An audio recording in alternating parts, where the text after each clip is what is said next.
Hai teman-teman, pada kesempatan kali ini saya akan membahas tentang distribusi probabilitas binomial.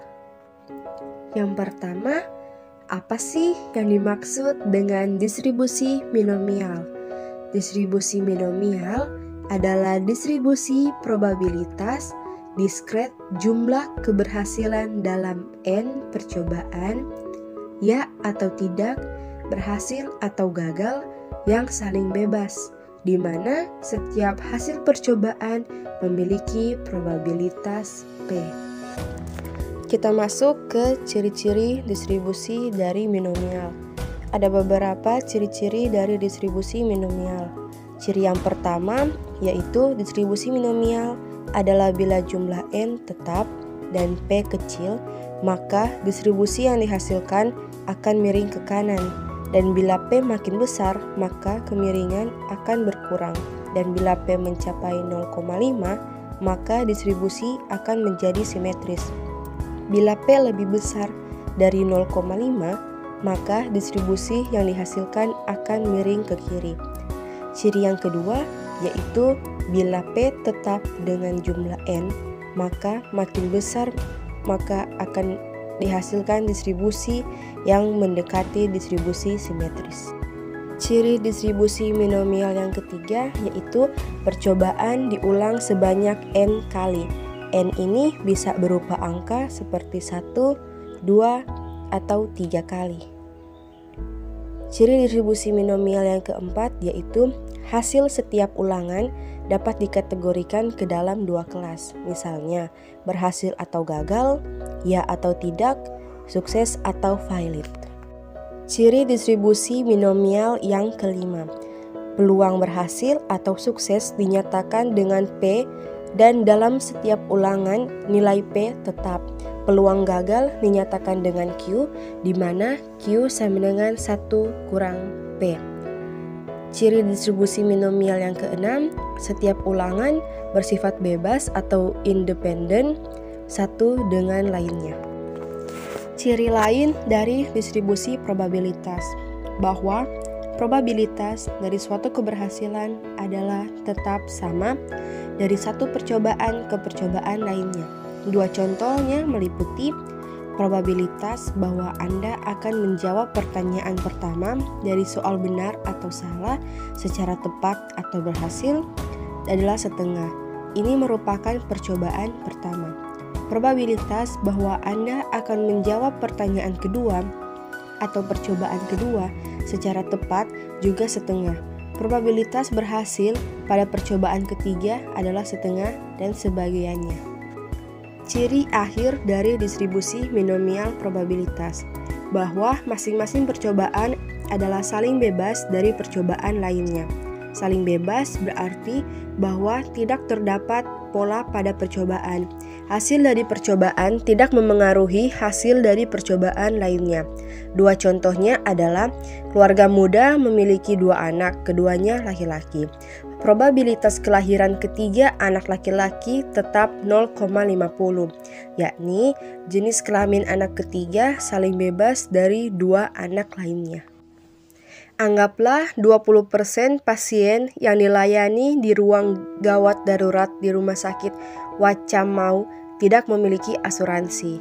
Jika pasien kedua yang dilayani pada jadwal siang hari ini tidak memiliki asuransi, pasien itu tidak memengaruhi probabilitas pasien yang ketiga, ke-10 atau pasien lainnya yang tidak memiliki asuransi atau yang memiliki asuransi. Di sini ada bagaimana probabilitas binomial itu dihitung. Untuk menghitung distribusi probabilitas binomial, kita menggunakan 2 cara, yaitu yang pertama banyaknya percobaan dan yang kedua probabilitas keberhasilan setiap percobaan. Sebagai contoh, jika ujian akhir pada sebuah seminar manajemen terdiri atas 20 pertanyaan pilihan ganda, maka jumlah percobaannya adalah 20. Jika setiap pertanyaan memiliki 5 pilihan dan hanya satu pilihan saja yang tepat, maka probabilitas keberhasilan pada setiap percobaan adalah 0,20. Jadi, probabilitas suatu pertanyaan akan ditebak secara tepat oleh seseorang yang tidak memiliki cukup ilmu adalah 0,20. Oleh karena itu, persyaratan yang dibutuhkan oleh distribusi binomial telah terpenuhi. Lalu, kita masuk ke rumus probabilitas binomial. Rumus probabilitas binomial yaitu P dalam kurung X sama dengan NCX Pi pangkat X dalam kurung 1 kurang Pi tutup kurung N kurang X, di mana C itu melambangkan kombinasi, N merupakan jumlah percobaan, X merupakan variabel acak yang diartikan sebagai jumlah keberhasilan, Pi merupakan probabilitas dari suatu keberhasilan pada setiap percobaan. Kita menggunakan huruf Yunani Pi untuk melambangkan parameter populasi binomial. Jangan dibingungkan dengan konstanta matematis 3,1416. Baiklah, sekian dari materi yang sudah saya bawakan. Kurang lebihnya mohon dimaafkan. Selanjutnya kita akan lanjut menjelaskan tentang SPSS. Halo guys, kali ini saya akan membahas mengenai tutorial mencari nilai probabilitas binomial menggunakan SPSS bagi pemula. Nah, kita langsung masuk saja pada langkah pertama, yaitu kita buka aplikasi software SPSS. Kalau sudah terbuka, klik variable view. Setelah itu, pada tabel pertama, nama di sini kita ubah dengan kode X. Lalu desimalnya kita ganti dengan 0. Setelah itu kita pindah ke data view. Setelahnya kita ganti nilai yang akan kita cari. Misalnya X sederhana 1 sampai dengan 10. Kita mulai dari 0, 1, 2, 3, 4, 5, 6, 7, 8, 9, 10. Jika sudah masukkan data, kita tekan transform, lalu compute variable. Tampilan akan muncul seperti ini. Pada target variabel, jadi di target variabel kita isi dengan binomial.